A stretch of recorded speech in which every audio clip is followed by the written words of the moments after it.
दोस्तों, हिंदू धर्म में हम सभी रामायण की कथाओं से अच्छी तरह से वंचित हैं।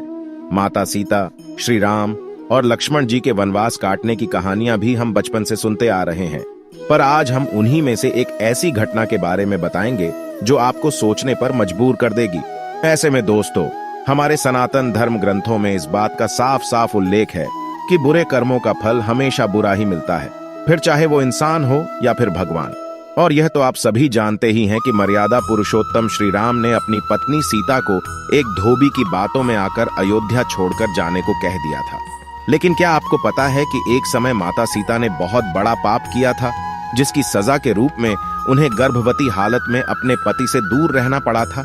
माता सीता ने कौन सा पाप किया था और कौन था वो धोबी जिसकी वजह से माता सीता को वन में भटकना पड़ा था? इससे जुड़ी कथा आपको हमारी आज की वीडियो में जानने को मिलेगी।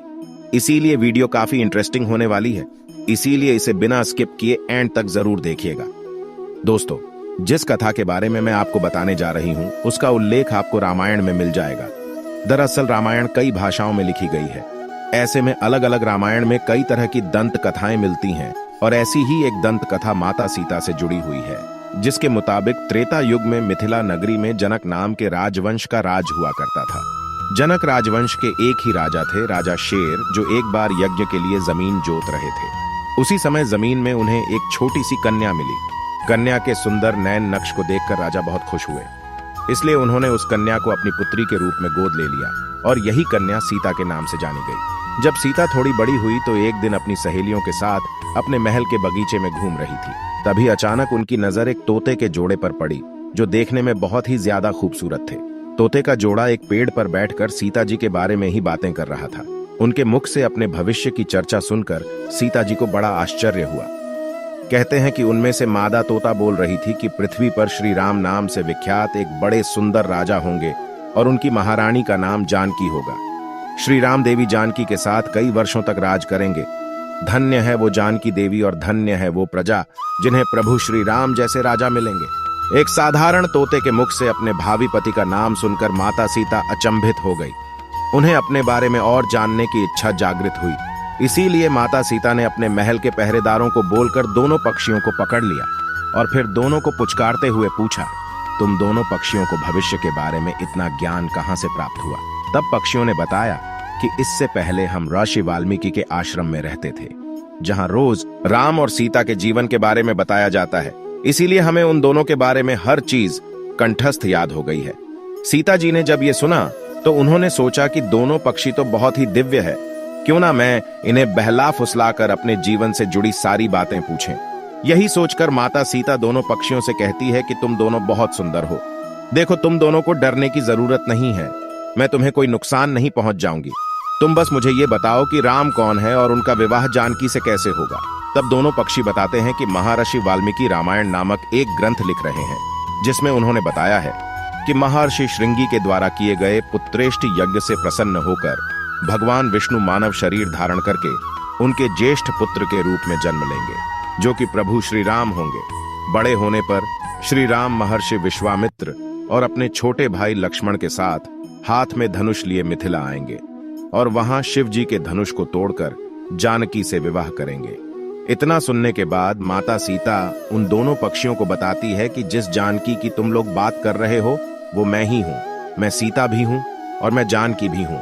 इसलिए तुम बताओ कि मेरे प्रभु श्री राम कैसे दिखते हैं। इस पर नर तोता माता सीता को बताता है कि श्री रामचंद्र का मुख कमल के समान सुंदर है। उनके नेत्र बड़े और खिले हुए हैं। उनकी नाक ऊंची और भुजाएं घुटनों तक जाती हैं। उनका गला शंख के समान है और उनकी सुंदरता का क्या वर्णन करूं। उनके गुणों का बखान तो 100 मुख वाला भी नहीं कर सकता। दोनों पक्षी आगे एक साथ कहते हैं, माता जानकी, आप धन्य हैं जो आपको रघुनाथ जी की पत्नी बनने का सौभाग्य मिला है। आपकी जोड़ी तीनों लोकों में सबसे अद्भुत होगी। इतना सुनकर देवी सीता उनसे एक सवाल पूछती है और वह तोते का जोड़ा उनके सवालों का जवाब देता है। और इस तरह से देवी सीता जी सवाल पूछती जाती हैं और तोते का जोड़ा जवाब देता रहा। लेकिन एक समय के बाद दोनों तोतों की बात सुनकर सीता जी के मन में लालच आ गया। इसीलिए वह दोनों पक्षों से कहती हैं कि जब तक मेरा विवाह नहीं हो जाता तुम दोनों मेरे साथ राजमहल में रहोगे। इस पर नर तोता माता सीता से कहता है, मेरी पत्नी गर्भवती है, इसलिए ऐसे समय में उसको जाने दें। हम दोनों एक दूसरे का भी वियोग सहन नहीं कर सकते, इसलिए आप मेरी पत्नी को जाने दीजिए। लेकिन माता सीता ने नर तोते की एक भी न सुनी। इस पर मादा तोते ने माता सीता से गिड़गिड़ाते हुए कहा, मैं धर्मवती हूँ, आप मुझ पर तरस खाएं, मुझे जाने दें। मैं अपने स्थान पर जाकर बच्चे पैदा करूंगी और आप चाहेंगे तो उसके बाद मैं फिर से यहाँ आ जाऊंगी। लेकिन देवी सीता अभी भी मादा तोते को छोड़ने के लिए तैयार न थी। इस पर मादा तोते को गुस्सा आ गया और वह माता सीता को श्राप देते हुए कहती है कि जिस तरह तुमने गर्भावस्था में मेरे पति से मुझको अलग कर दिया है, वैसे ही घर व्यवस्था के दौरान तुमको भी पति वियोग सहना पड़ेगा। इतना कहकर मादा तोता वहीं अपने प्राण त्याग देती है। मादा तोता के प्राण त्यागने के बाद नर तोता भी अपनी पत्नी के वियोग में प्राण त्याग देता है। लेकिन प्राण त्यागने से पहले माता सीता से कहता है कि तुमने जो कर्म किया है उसकी सजा मिलकर रहेगी और तुम्हें सजा दिलाने के लिए मैं मनुष्य से भरी श्री राम की नगरी अयोध्या में इंसान के रूप में जन्म लूंगा और मेरे ही कारण तुम्हें पति के वियोग का दुख उठाना पड़ेगा। कहा जाता है कि तोते की बात सुनकर माता सीता को बहुत दुख हुआ, लेकिन तब तक बहुत देर हो चुकी थी और माता सीता चाहकर भी कुछ नहीं कर सकती थी। बताया जाता है कि अगले जन्म में यह तोता वही धोबी था जिसने माता सीता के चरित्र पर उंगली उठाई थी, जिसके बाद प्रभु श्री राम ने सीता को घर व्यवस्था के दौरान त्याग दिया था। तब माता सीता वन में भटकते हुए महर्षि वाल्मीकि के आश्रम में पहुंची और वहीं पर उन्होंने लव कुश को जन्म दिया। दोस्तों, देवी सीता के वियोग की एक अन्य कथा पुराण में लिखी हुई मिलती है, जिसके मुताबिक एक बार नारद जी को अभिमान हो गया कि कामदेव उनकी तपस्या और ब्रह्मचर्य को भंग नहीं कर सकते। जब उन्होंने यह बात अभिमान में अपने आराध्य देव भगवान विष्णु जी को बताई, तब विष्णु जी ने नारद के घमंड को तोड़ने के लिए एक योजना बनाई। और जब नारद मुनि जाने लगे तो उन्हें रास्ते में एक महल दिखाई दिया, जिसके अंदर की राजकुमारी को देखकर नारद जी मोहित हो गए थे। यह सब कुछ भगवान विष्णु की माया थी, लेकिन नारद जी को इसकी खबर न थी। राजकुमारी के सौंदर्य से नारद जी का तप भंग हो गया। इसीलिए नारद जी अब राजकुमारी को पाने के लिए भगवान विष्णु की शरण में पहुंच गए और उनसे कहा, हे प्रभु, आप मुझे अपना श्रीहरि का रूप दे दीजिए ताकि मेरा विवाह राजकुमारी से संपन्न हो सके। तब भगवान विष्णु ने कहा, हे नारद जी, कहीं ऐसा न हो कि आप इस रूप को लेकर बाद में पछताने लगे। दरअसल नारद जी राजकुमारी का रूप देखकर भूल गए थे कि भगवान विष्णु का रूप एक वानर का भी है और नारद जी के घमंड को तोड़ने के लिए भगवान विष्णु ने अपना वानर रूप ही नारद जी को दे दिया।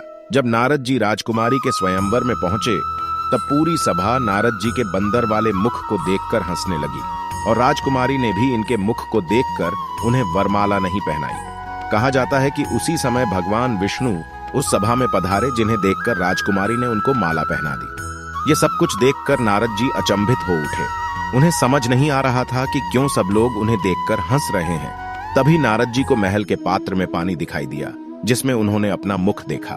पानी में अपना वानर वाला मुख देखकर नारद जी क्रोधित हो गए और क्रोध में उन्होंने भगवान विष्णु को श्राप दे दिया कि जिस तरह आज मैं स्त्री के लिए तड़पा हूं, आप भी पृथ्वी पर जन्म लेकर स्त्री वियोग का सामना करेंगे। नारद जी के मुख से कठोर शब्दों को सुनकर भगवान विष्णु ने अपनी माया का प्रभाव समाप्त कर दिया।